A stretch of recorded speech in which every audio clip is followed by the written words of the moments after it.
बिस्मिल्लाहिर्रहमानिर्रहीम। अस्सलाम वालेकुम। कल की वीडियो में हमने प्ले ग्रुप के स्टूडेंट को हरूफ दहजी की फॉर्मेशन वन स्टिक वाले काफ से नून तक सिखाई थी।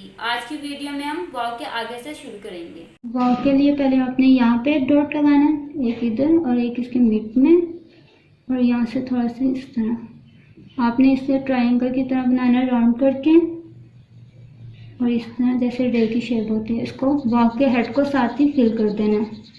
वाव वाव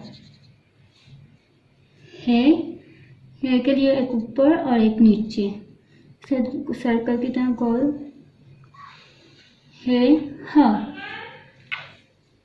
हमजा के लिए एक इधर फर्स्ट लाइन, सेकंड लाइन पे, थर्ड और सेकंड लाइन के मिड पे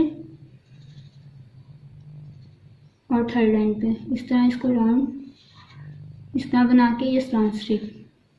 हमजा और छोटी ये के लिए पहले हम सेकंड लाइन पे, सेकंड और थर्ड के मिड पे, और थोड़ा सा इस तरह फोर्थ लाइन पे, और ये सेकंड और थर्ड के मिड में।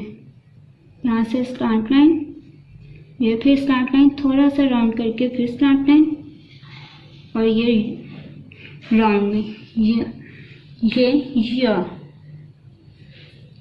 इसके भी सेम। यहाँ पे एक डॉट, नीचे थर्ड लाइन पे, सेकंड लाइन पे और थर्ड लाइन पे, और ये थर्ड लाइन पे। यहाँ से स्टार्ट लाइन, राउंड और ये स्ट्रेट लाइन, ये या।